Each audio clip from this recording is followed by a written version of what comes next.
The smell of fresh paint and new beginnings, that's what I'd been breathing in for weeks. Or maybe it was just the industrial cleaner Zach, my contractor, used. Either way, today, the air is thick with something else. Cheap, acrid spray paint. And rage. Mostly my rage. I pull up to New Beginnings Prenatal Clinic. My clinic, my dream, my soon-to-be financial black hole if things don't go well. And there it is. My brand new, beautifully designed sign, a gentle image of a budding flower, tasteful lettering, is now a canvas for some local Picasso of petty vandalism. In angry red letters, big enough to be seen from space, or at least from across the street where the residential units start. It screams, "Violates HOA code." A police car is already parked haphazardly at the curb, its lights doing a slow, unimpressed rotation. Officer Rodriguez, a man whose face seems permanently set to seen it all and not amused by any of it, is taking notes on a small pad. He looks up as I approach, my shoes crunching on the gravel of the barely finished parking lot.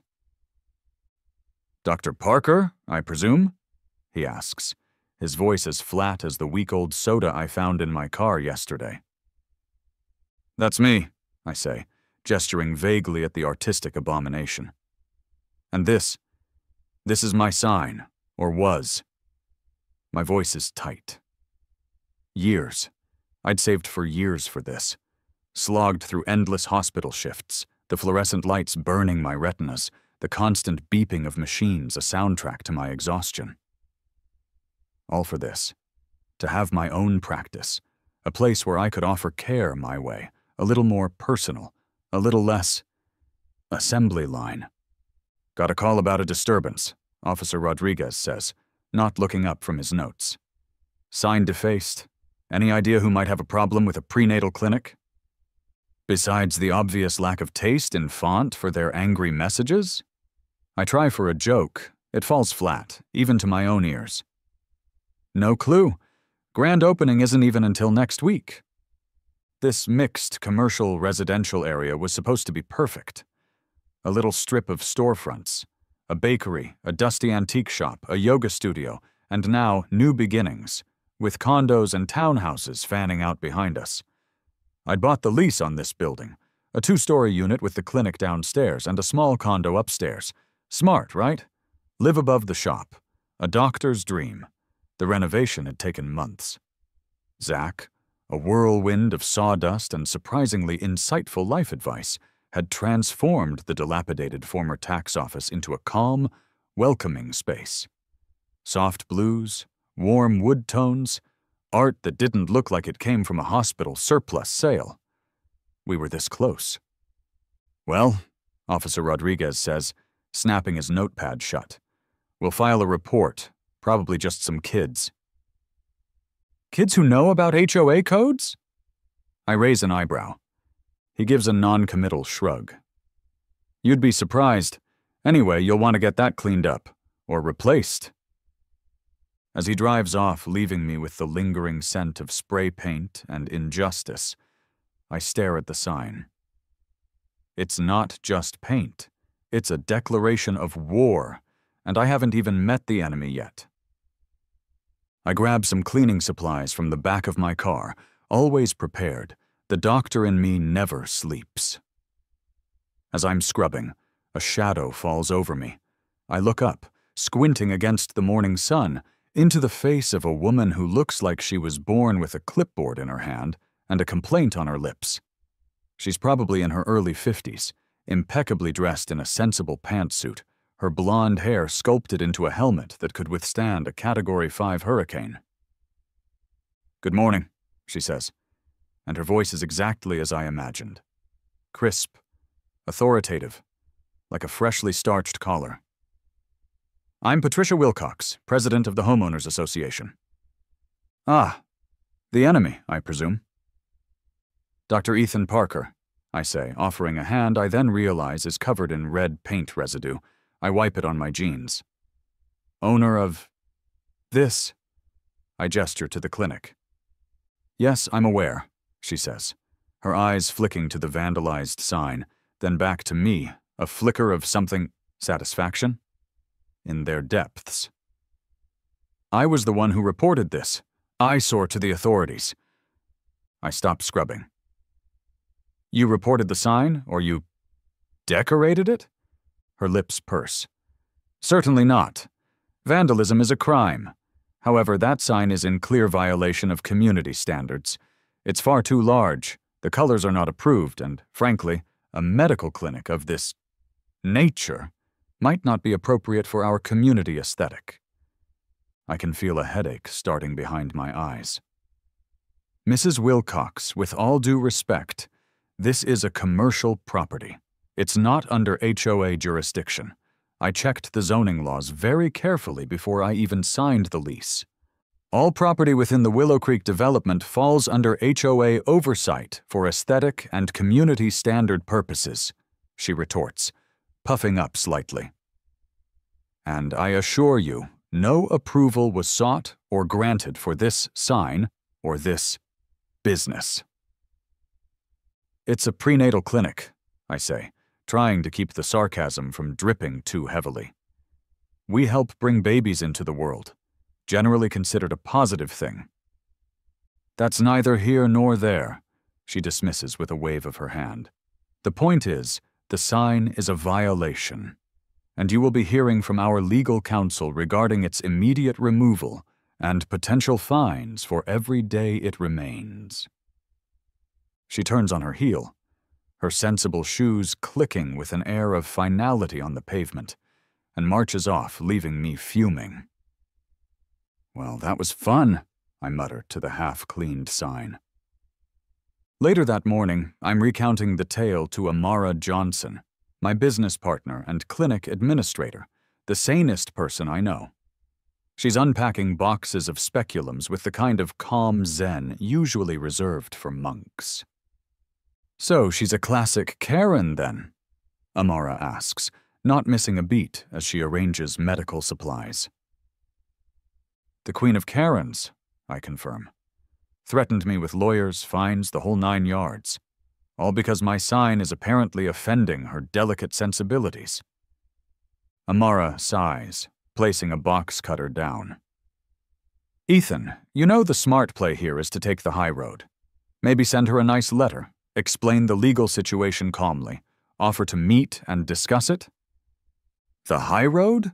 Amara, she practically accused me of corrupting the neighborhood with sonograms and prenatal vitamins. My inner teenager wants to replace the sign with something twice as big and in neon pink. Your inner teenager needs a time out, Amara says, but there's a smile playing on her lips. Look, let's just focus on getting ready for the opening. This will blow over. But it doesn't blow over. The next few days are a masterclass in passive aggression from Patricia Wilcox. My clinic's flyers, tucked neatly into local mailboxes by yours truly, are mysteriously replaced with HOA newsletters detailing upcoming bake sales and a stern reminder about approved fence heights. One morning, I find a meticulously printed note, tucked under my clinic door. Not the condo door, mind you. The clinic door, informing me that my newly planted flower beds, again on commercial property, are using non-approved mulch. The mulch. I try calling Officer Rodriguez again. It's a civil matter, Doc, he says, his voice heavy with the weariness of 1,000 neighborhood squabbles. Unless she's actively damaging your property again or threatening you, my hands are tied. Get a lawyer if you want, or talk to your landlord. I am the landlord, I grumble. Well, technically the leaseholder of the whole building. Then the flyers appear. Not my flyers, her flyers, distributed throughout the residential area, and even, I notice with a surge of irritation, on the notice board of the bakery next door. Concerned residents alert, the headline blares in a dramatic, overly bold font. Is the new clinic on Elm Street suitable for our family-friendly community? What kind of traffic will it bring? Attend the emergency HOA meeting to discuss this unauthorized business. Unauthorized business? I seethe, crumpling the flyer in my fist. I'll show her unauthorized. Amara just shakes her head. Don't stoop to her level, Ethan. I'm not stooping, I say, grabbing my keys. I'm just lowering myself slightly to get a better look at the battlefield. That night, I'm re-watching Zach's installation video for the new, heavy-duty, supposedly vandal-proof security cameras I had him put up after the first sign incident. He'd insisted. Trust me, Doc, he'd said, smelling a future lucrative repeat customer. You can never have too many eyes when you're dealing with enthusiastic neighbors. I fast-forward through hours of footage of absolutely nothing happening.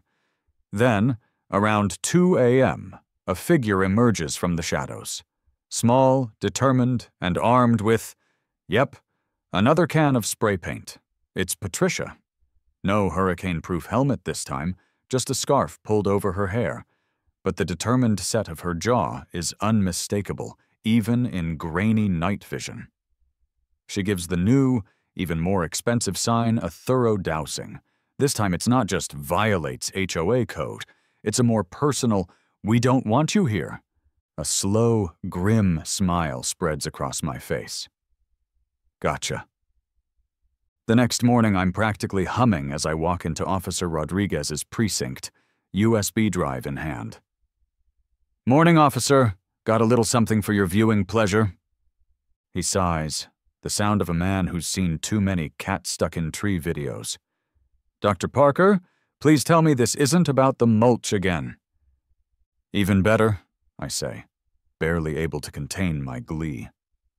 I explain about the second sign, the cameras, the star of our late-night show. He watches the footage, his expression unchanging. When it's over, he leans back in his chair. Well, that's Patricia Wilcox, all right? And that's definitely vandalism. So, arrests? Handcuffs? A stern talking to, at least? I prompt.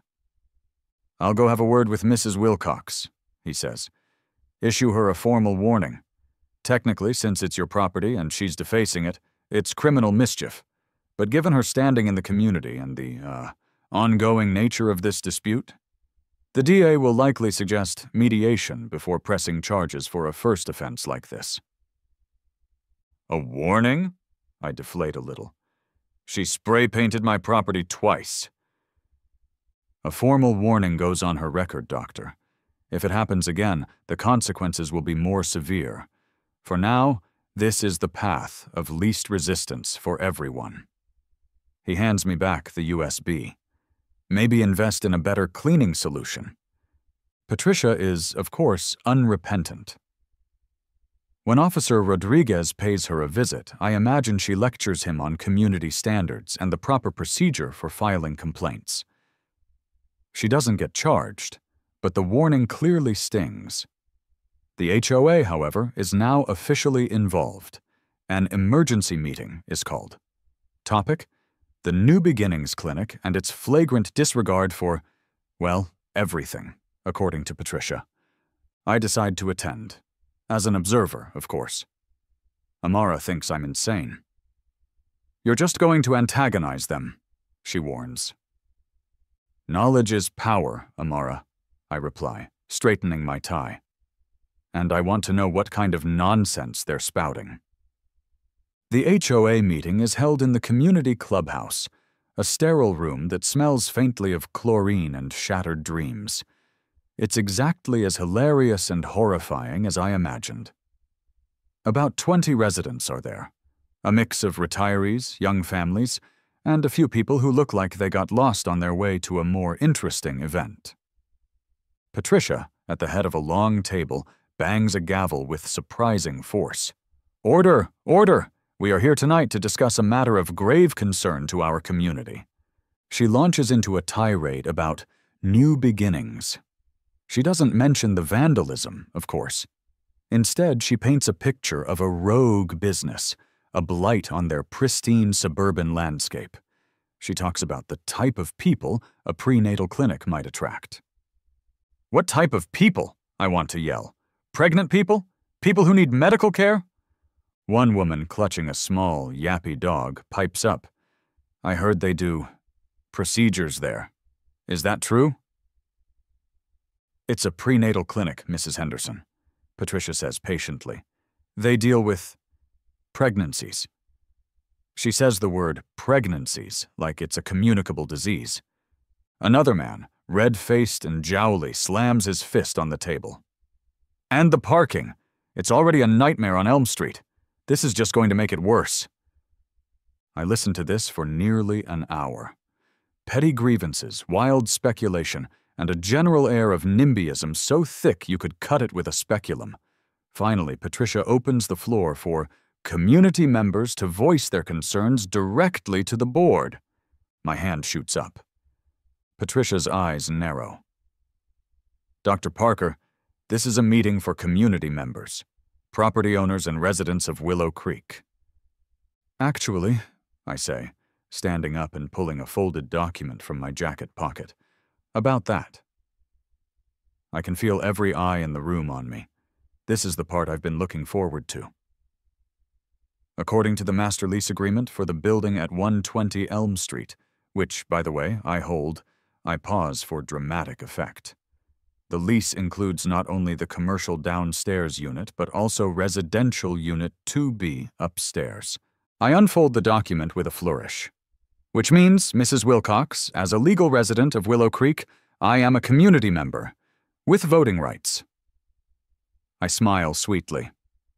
And I'd like to say a few words. A stunned silence fills the room. Patricia's face goes from its usual pinched disapproval to a rather fetching shade of puce. Furthermore, I continue, pressing my advantage, I have here the official zoning ordinances for this district, clearly stating that the commercial properties on Elm Street are exempt from HOA aesthetic regulations, including signage. I place another document on the table. And finally, I pull out my phone. I have something I think the board, and perhaps the entire community, should see. I connect my phone to the small projector they have set up, and there, in glorious night vision, is Patricia Wilcox, spray can in hand, redecorating my sign. Gasps ripple through the room. The yappy dog barks. The red-faced man chokes on his coffee. Patricia looks like she wants the earth to swallow her whole. The other board members are staring at her, horrified. So, I conclude, it seems the only one violating any codes here, community or otherwise, is Mrs. Wilcox herself. Now, about those types of people I'll be attracting. The meeting dissolves into chaos. The board members are falling over themselves to apologize, assuring me that this is a terrible misunderstanding, that Patricia was acting alone. Patricia herself is speechless, which is a first. I feel a surge of triumph, maybe a little bit smug.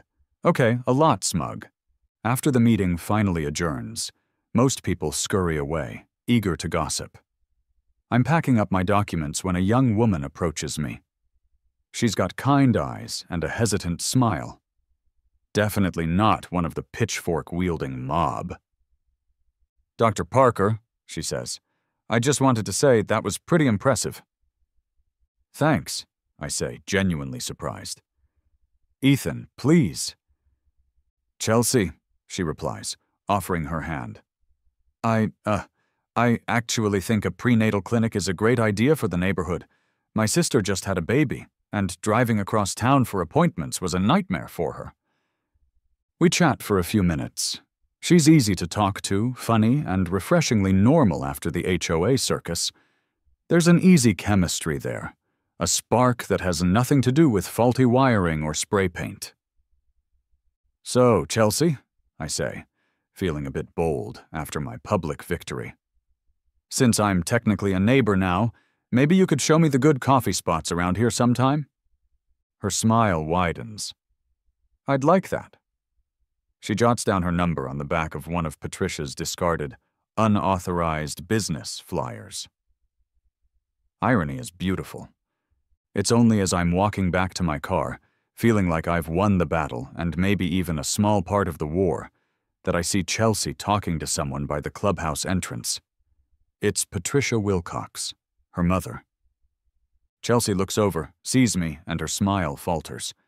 Patricia glares at me, then at Chelsea, her expression a mixture of fury and betrayal. Oh, this is a complication. My smugness evaporates. This isn't just about an HOA dispute anymore. This just got personal, and a whole lot more awkward. The HOA meeting humiliation, you'd think, would be enough to make Patricia retreat. Maybe take up a less confrontational hobby like competitive bird watching. You'd be wrong. If anything, it fuels her. The war on new beginnings doesn't end. It just enters a new, more insidious phase.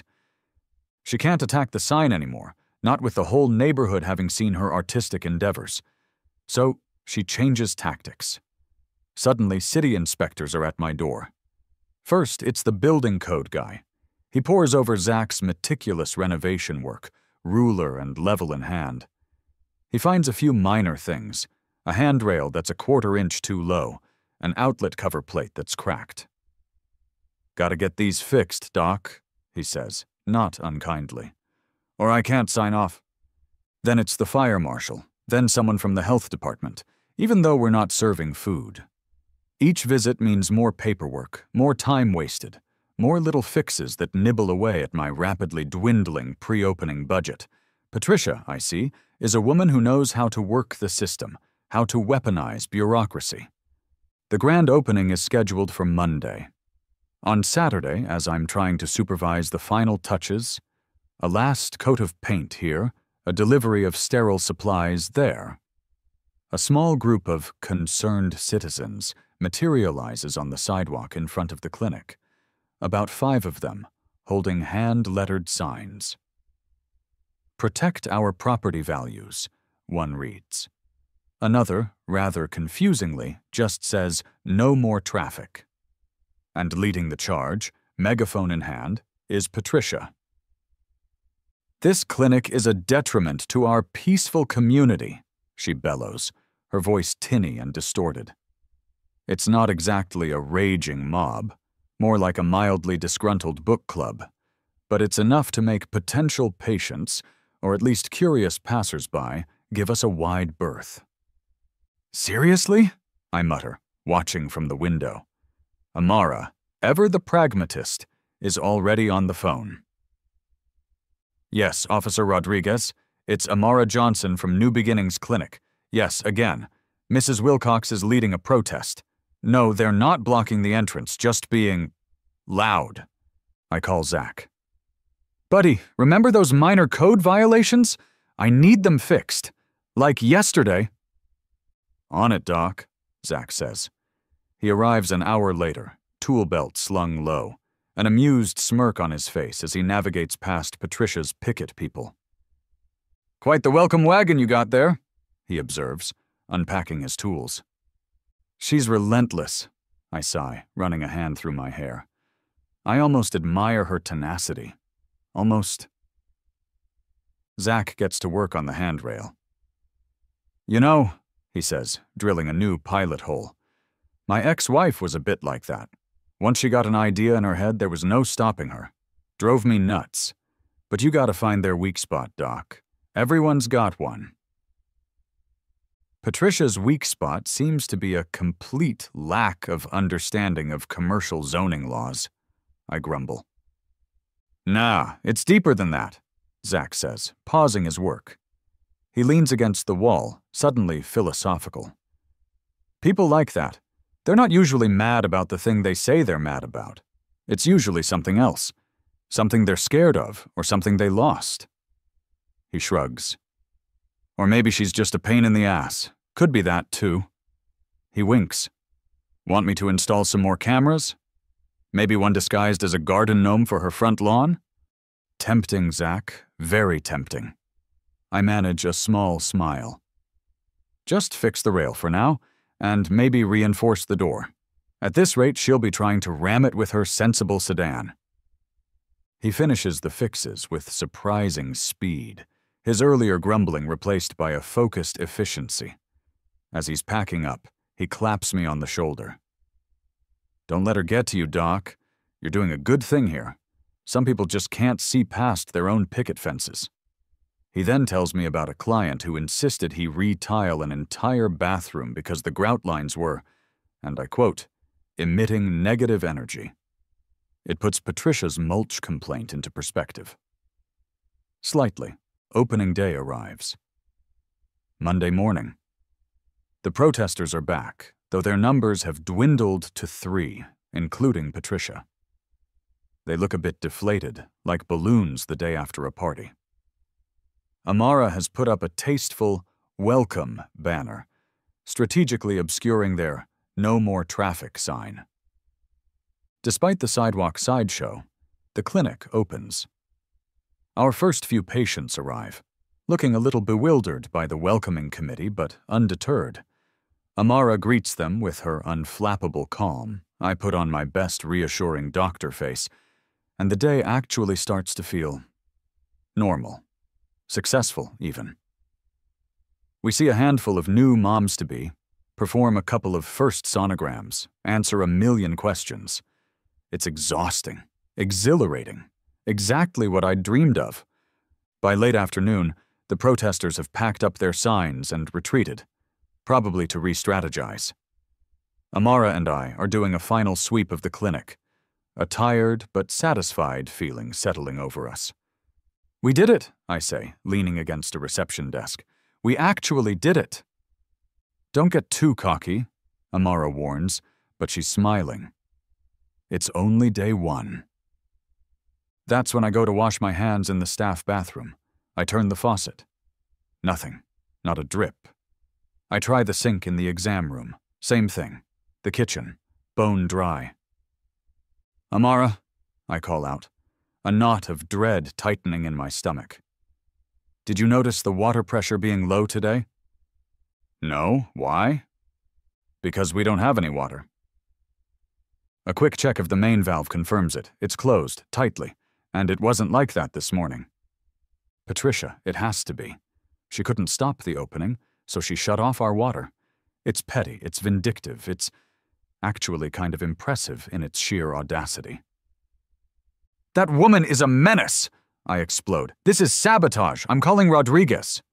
Patricia, when I storm over to her condo later that evening, Amara tried to stop me, but I was beyond reason. Denies everything, of course. She stands in her doorway, arms crossed, looking a picture of affronted innocence. Water shut off? How unfortunate for you, doctor. Perhaps you should have a plumber look at that. These older buildings, you know. There's a glint in her eye, though. A tiny, triumphant glint. I'm forced to cancel all of Tuesday's appointments. Lost revenue, angry patients, a logistical nightmare. My dream is turning into a farce. Officer Rodriguez arrives the next morning, looking like he'd rather be anywhere else. Water tampering now, Dr. Parker? Look, I know how it sounds, I say, trying to keep my voice even.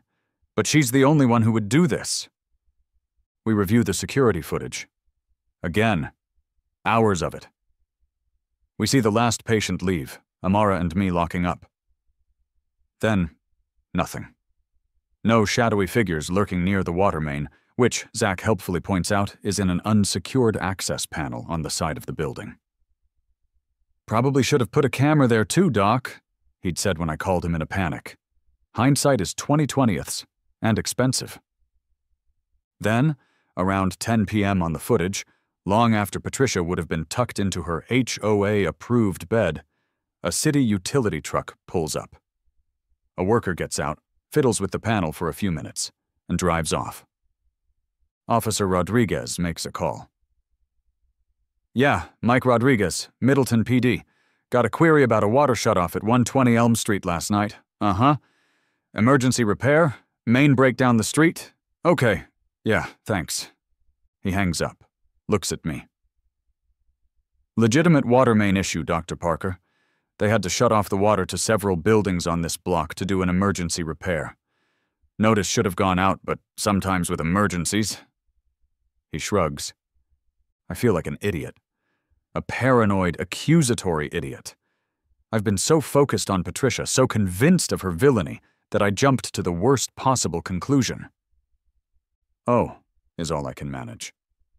"Water should be back on this afternoon," Rodriguez says, already heading for the door. "Try to have a quieter week, Doc."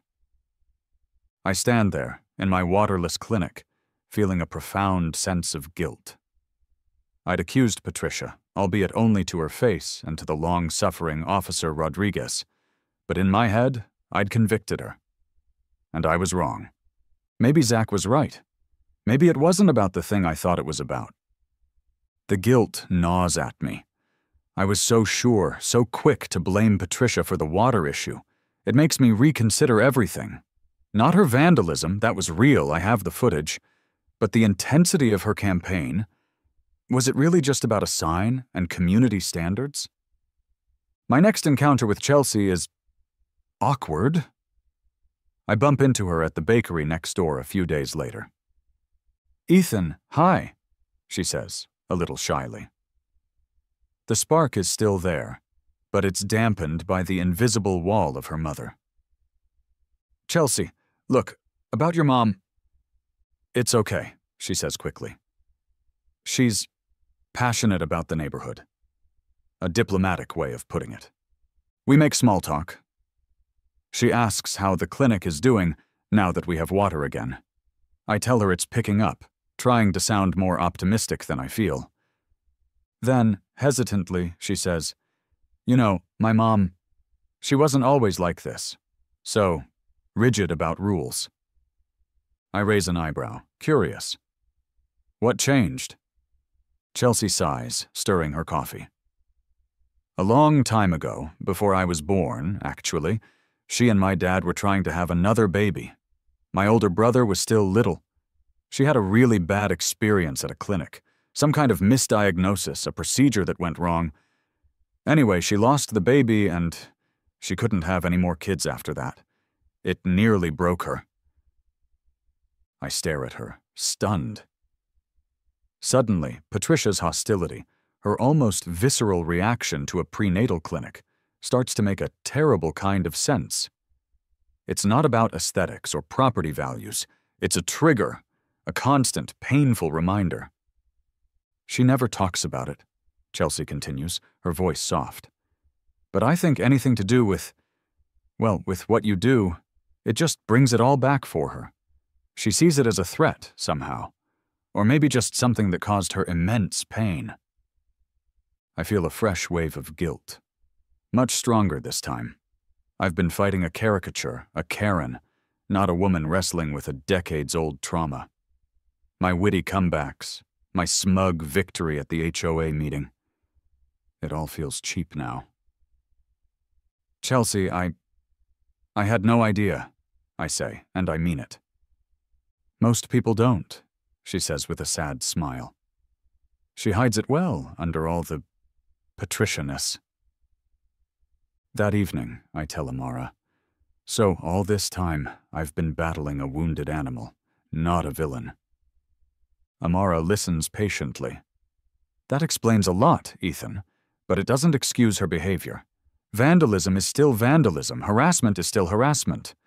I know, I say, "but maybe there's a different way to handle this."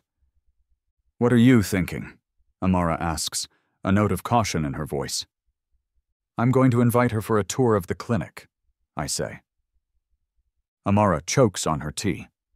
"Are you insane? After everything she's done?" "Hear me out," I say. "She sees clinics as places of pain, of bad memories.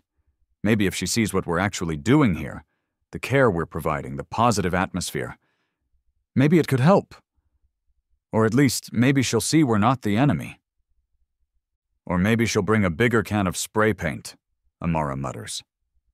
"Ethan, this could backfire spectacularly." "It's a risk I have to take," I say, "for my own peace of mind, if nothing else." The next day I approach Patricia as she's meticulously deadheading roses in her tiny, HOA-approved garden. She looks up, her expression immediately guarded when she sees me. "Mrs. Wilcox," I begin, trying to sound as non-threatening as possible. I was wondering if you might be free for a few minutes sometime this week. I'd like to personally invite you for a tour of New Beginnings. She stares at me, suspicion etched on her face. A tour? Why would I want a tour of your establishment? Because I think there might be some misunderstandings about what we do, I say gently. And frankly, I'd like to clear the air. No agenda, no arguments, just a chance for you to see the clinic firsthand. She hesitates. I can see the internal struggle, her ingrained distrust warring with, what? Curiosity? A grudging respect for my audacity? Fine, she says finally, her voice stiff. Tomorrow, 2 o'clock. But don't think this changes anything, doctor. Understood, I say. The tour is tense. Awkward doesn't even begin to cover it. Patricia walks through the clinic like she's inspecting a biohazard site. Her arms are crossed, her lips pursed. I show her the reception area, the comfortable waiting room, the state-of-the-art exam rooms, the ultrasound machine. I talk about our philosophy of patient-centered care, our commitment to supporting women through every stage of pregnancy. She asks a few pointed questions about our sterilization procedures, our emergency protocols, our staffing levels. They're the questions of someone who knows what to look for, someone who's been on the receiving end of medical care that fell short. She remained stiff, uncomfortable, her critical gaze missing nothing. I can feel Amara watching us from her office, probably with a fire extinguisher at the ready. Just as Patricia is about to leave, seemingly unmoved by my efforts, the clinic door bursts open. A young woman, hugely pregnant, rushes in, her face pale, her eyes wide with panic. Her husband is right behind her, looking terrified. "Help?" the woman gasps, clutching her belly. "The baby! I think it's coming, and something's wrong. I'm bleeding." My training kicks in. All thoughts of Patricia, OAs, and neighborhood drama vanish. "Amara, get her into exam room 1 now. Page Dr. Lee, tell her we have an emergency. Get me a fetal heart monitor, state." The next few minutes are a blur of controlled chaos. The woman, Sarah, is indeed in premature labor, and there are signs of fetal distress. I work quickly, barking orders, assessing the situation. Amara is a rock by my side, calm and efficient. And through it all, Patricia stands by the doorway, forgotten in the rush, a silent witness. We manage to stabilize Sarah, get her IV fluids running, and slow down the contractions. The baby's heart rate, alarmingly low at first, starts to pick up. Dr. Lee, my part-time associate, arrives and we coordinate Sarah's transfer to the hospital. She'll need specialized neonatal care. But the immediate crisis, the life-threatening moment, has passed. Sarah and her baby are, for now, safe. As the ambulance pulls away, sirens wailing softly in the distance, I finally lean against the counter, adrenaline still thrumming through me. Amara gives my arm a squeeze. That's when I remember Patricia. She's still there, by the door, her face ashen. The stiff, judgmental mask has crumbled. She looks shaken, vulnerable. She clears her throat. "She's going to be all right?" Her voice is barely a whisper.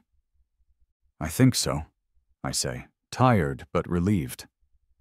"We got to her in time. The team at the hospital will take good care of her." An uncomfortable silence hangs in the air.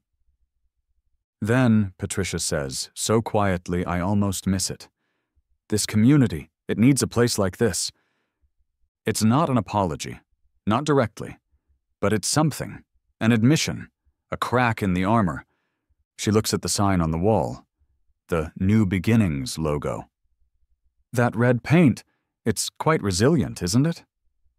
"It is," I say, a small smile playing on my lips. "Perhaps," she says, still not looking at me, "I could assist with the repainting. I have some experience with exterior finishes." I can't help it. I laugh. A genuine, unrestrained laugh. And after a moment, a tiny, almost imperceptible smile touches Patricia Wilcox's lips. "I think that can be arranged, Mrs. Wilcox," I say. "And perhaps, while we're at it, we could discuss offering some free prenatal education workshops for HOA members as a gesture of goodwill." She nods slowly. "That might be acceptable." An uneasy truce.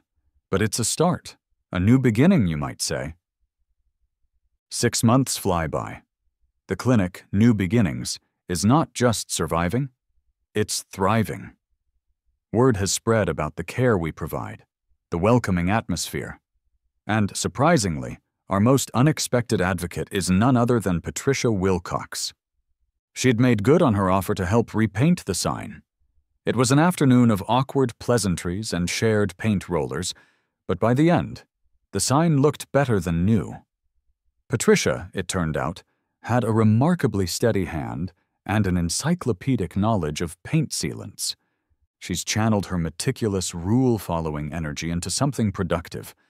She's now the self-appointed liaison between the clinic and the HOA, ensuring that information about our services, our workshops, and even our occasional HOA-approved bake sales to raise money for maternal health charities reaches every resident. She's traded her megaphone for a meticulously organized binder labeled Clinic Community Outreach. It's terrifyingly efficient. And Chelsea? Well, Chelsea and I are dating. It started tentatively, with coffee, then dinner, then discovering a shared love for bad sci-fi movies and long walks that usually end with ice cream. It's good, easy. And surprisingly, Patricia hasn't spontaneously combusted at the news. She's reserved, but not hostile. I even caught her giving me a small, almost approving nod when I brought Chelsea flowers last week. The new family dynamic is a work in progress, but it's progress. The HOA, taking its cue from its reformed president, has become surprisingly supportive. They even co-sponsored a community health fair with us last month. Today there's a community barbecue in the park, one of Patricia's new initiatives to foster neighborhood cohesion. The smell of grilled burgers and sunscreen fills the air. I'm flipping veggie burgers, my contribution, when Patricia approaches me, a rare, almost relaxed expression on her face. "Ethan," she says. She calls me Ethan now, at least when Chelsea's not around to make it sound too familial. "I have some news." "Oh?" I ask, bracing myself. With Patricia, news could be anything from a newly discovered zoning infraction to a rogue squirrel menacing her petunias. "I had my annual physical last week," she says, her voice a little lower. "My doctor found something. A minor issue, nothing to be alarmed about, but he wants me to see a specialist. He gave me a few names, but frankly, I don't trust his judgment on referrals. He once prescribed me a medication I was clearly allergic to." She shudders delicately. "I was wondering if you might have a recommendation. Someone competent." I stare at her. Patricia Wilcox, HOA enforcer, former sign vandal, is asking for my medical recommendation.